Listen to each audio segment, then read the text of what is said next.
Film yang dibahas kali ini berjudul Snowden yang dirilis pada tahun 2016.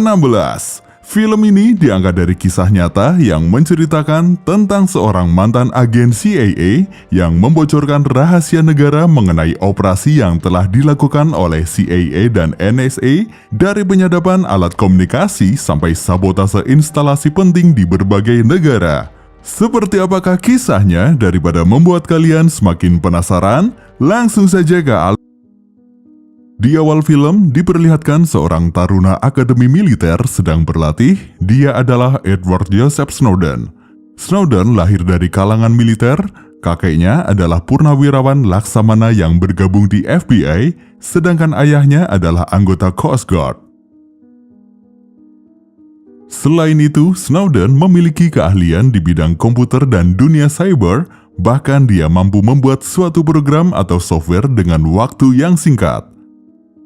Sebagai seorang pemuda yang memiliki jiwa patriotik nasionalis yang tinggi, Snowden sangat ingin mengabdi pada negaranya. Bahkan dia juga tidak terlalu suka dengan orang yang mengkritik pemerintah. Pada tahun 2004, Edward Snowden berhasil diterima di Akademi Militer. Namun karena fisiknya yang kurang ideal sebagai seorang tentara, dia tampak mengalami kesulitan dalam mengikuti pendidikan di Akademi Militer. Bahkan dia mengalami kecelakaan saat turun dari tempat tidur yang menyebabkan tulangnya patah.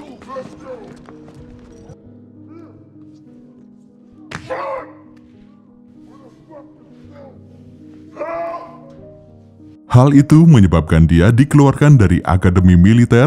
Snowden tampak sedih mendengar kenyataan itu. Dokter menyarankan untuk mengabdi pada negaranya melalui bidang lain.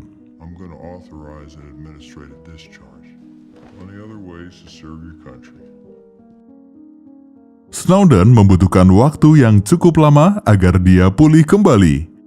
Pada masa pemulihan, Snowden berkenalan dengan seorang wanita cantik dari Maryland melalui situs kencan online. Dia adalah Lancy yang memiliki hobi fotografi dan memiliki jiwa liberal serta demokratis. Karena sama-sama cocok, akhirnya mereka menjalin hubungan asmara dalam dunia maya. Beberapa waktu kemudian, Snowden memutuskan untuk mendaftar menjadi agen CIA. Setelah menjalani serangkaian tes yang cukup ketat serta menjalani uji kelayakan oleh salah satu pejabat senior CIA yang bernama O'Brien, akhirnya dia diterima sebagai agen CIA dengan nilai yang nyaris sempurna. Why do you want to join the CIA? Well, frankly, it sounds really cool to have top security clearance. I'm gonna give you a shot, Snowden.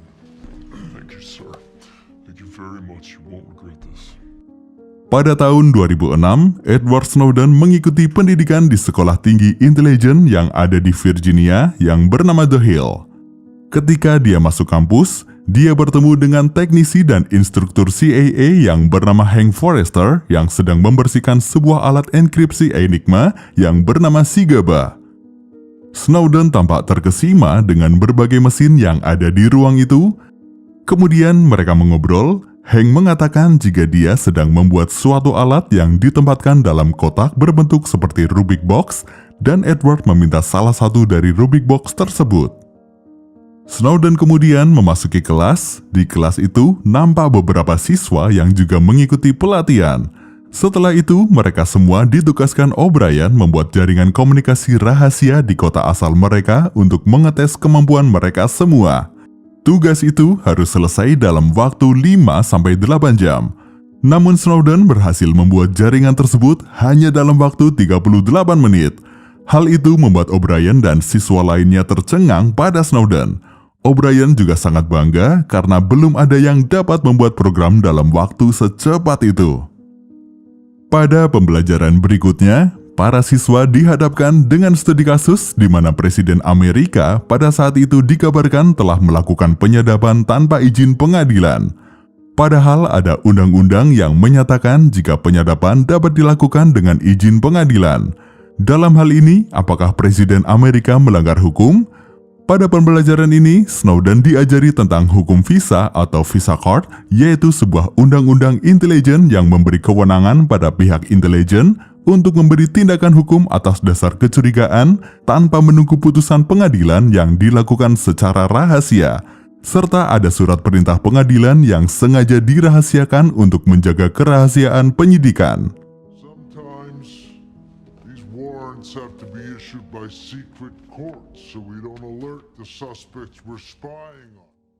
Setelah itu, Snowden melakukan pesiar ke Washington DC. Di sana dia bertemu dengan Lancy untuk pertama kalinya, karena selama ini mereka pacaran melalui dunia maya. Kepada Lancy, Snowden merahasiakan profesi sesungguhnya yang bekerja di CIA. Dia mengatakan pada Lancy jika dia bekerja di Kementerian Luar Negeri. Sekembalinya dari Washington, Snowden menanyakan peralatan canggih yang digunakan CIA. Dia khawatir peralatan itu disalahgunakan oleh orang yang tidak bertanggung jawab.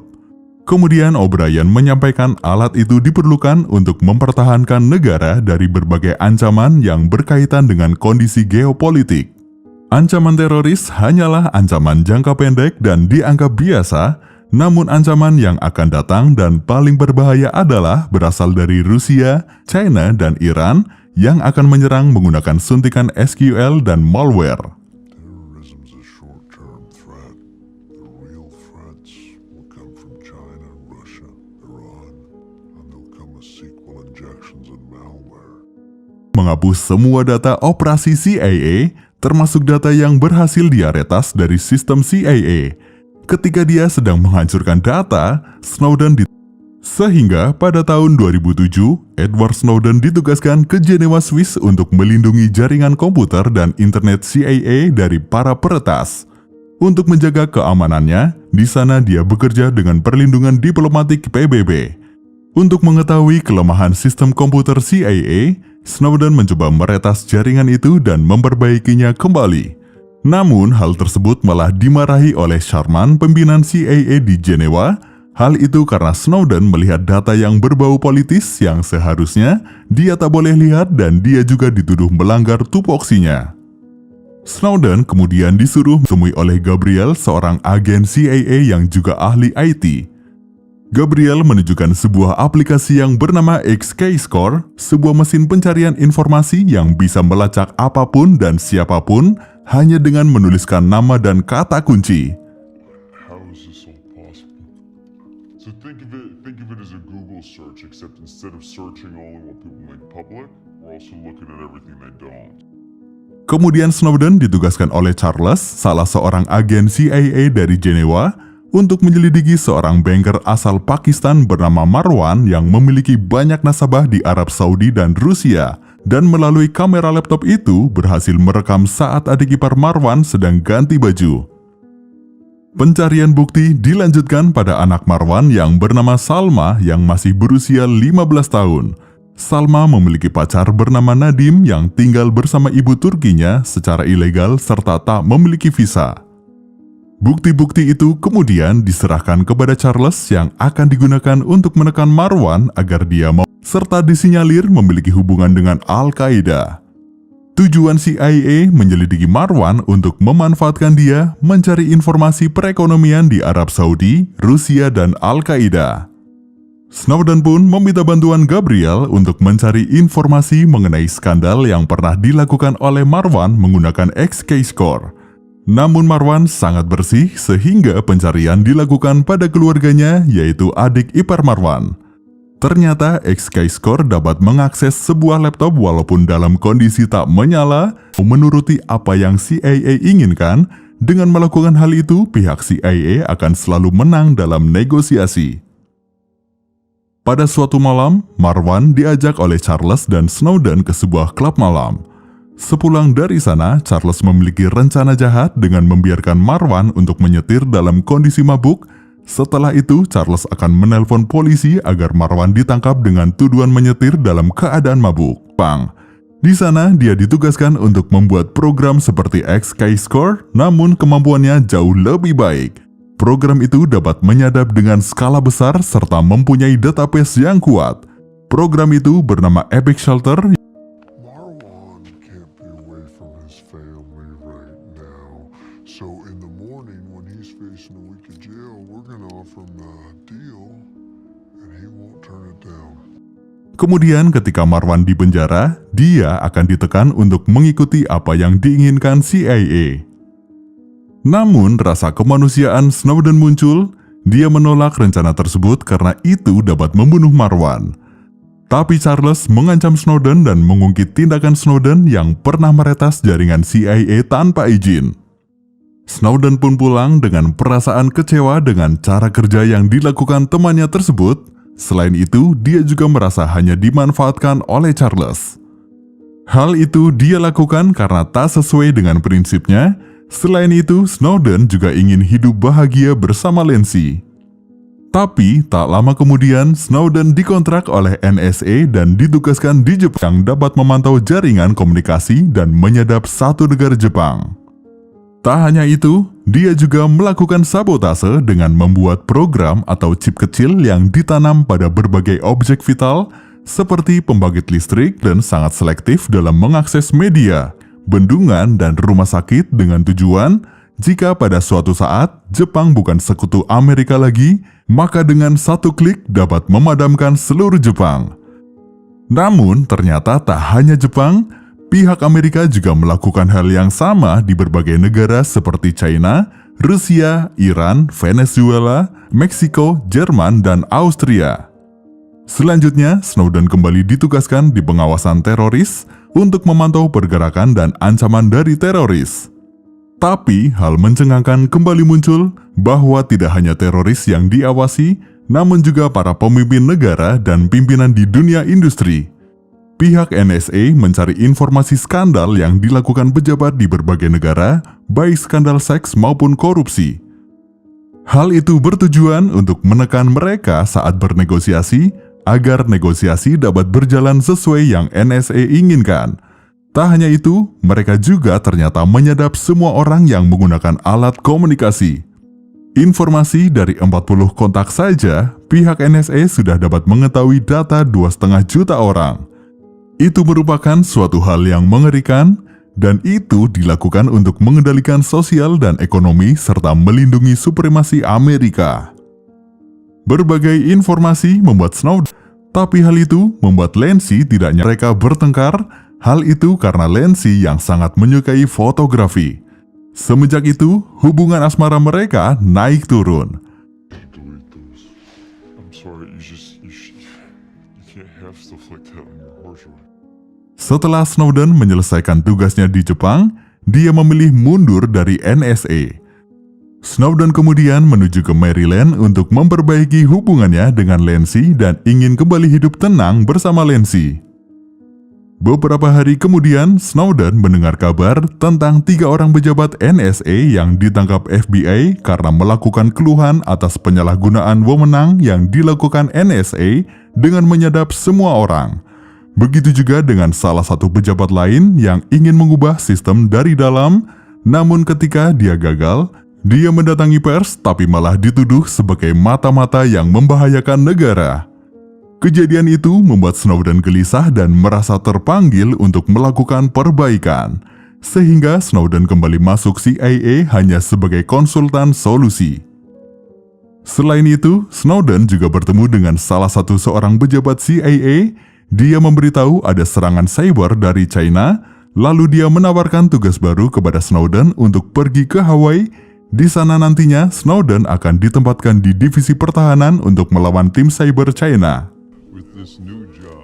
Snowden berniat untuk menolak tugas itu, tapi tiba-tiba penyakit epilepsi Snowden pun kambuh. Dokter mengatakan jika ingin sembuh maka kurangi stres. Karena hal itu, akhirnya Lancy setuju untuk ikut ke Hawaii untuk menjaga agar Snowden tidak stres. Hawaii is something that we decide would be better for you. I'll go. Di Hawaii, Snowden bertemu dengan teman lamanya yaitu Gabriel. Selain Gabriel, Snowden juga bertemu dengan seorang agen jenius dan ahli bahasa isyarat yang bernama Patrick. Selain mengurusi sistem pertahanan, di Hawaii, Snowden juga berada di bawah koordinasi Trevor dan mendapatkan proyek untuk menyempurnakan Epic Shelter menjadi lebih mutakhir serta kapasitas yang lebih besar. Aplikasi itu diberi nama Heartbeat. Di Hawaii, kekecewaan Snowden semakin memuncak ketika melihat berbagai tindakan yang dilakukan pihak Amerika kepada negara lain. Beberapa bulan kemudian, Lancy mengadakan pesta ulang tahun. Karena Snowden mengalami stres membuat penyakit epilepsinya kembali kambuh.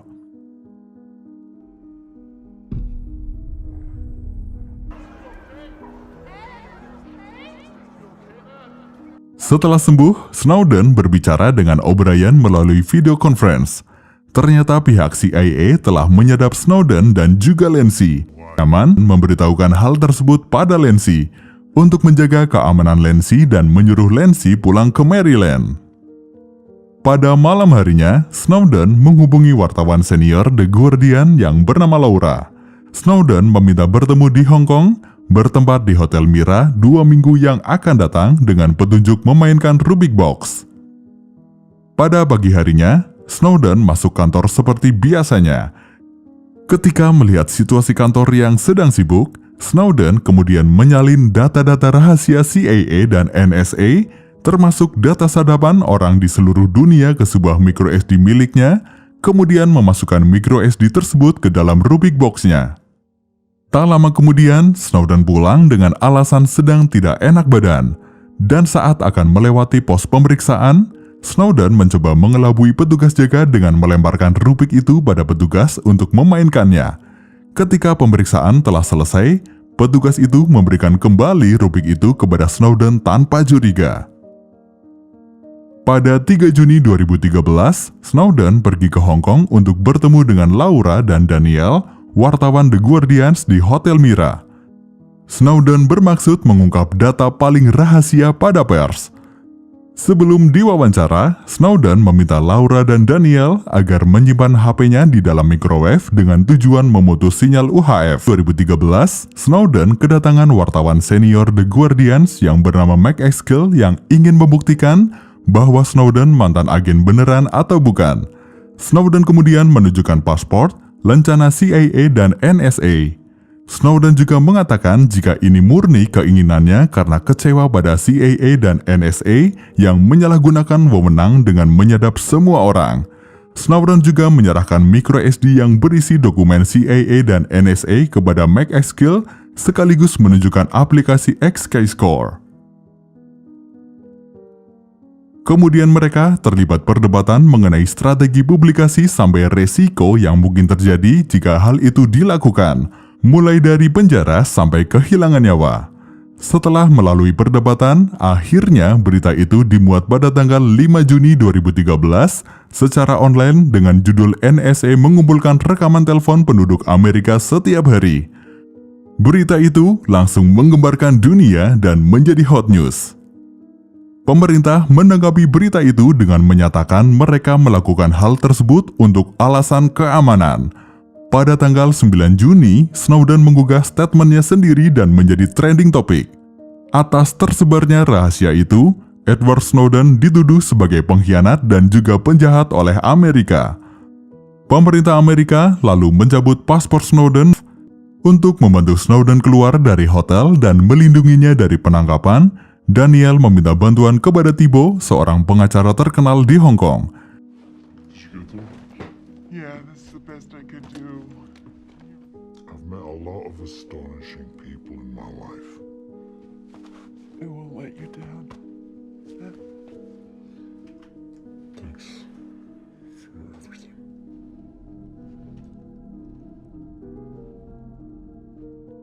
Thibault lalu menyembunyikan Snowden di pemukiman pengungsi India yang ada di Hong Kong.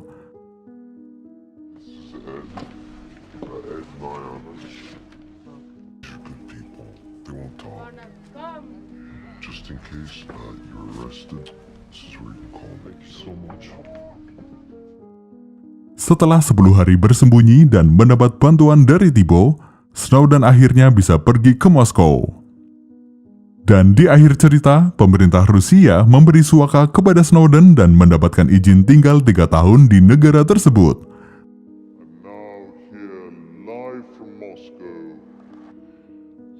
Forgive me if I get my bearings a little bit. Well, I never intended to come here. My passport was revoked when those in power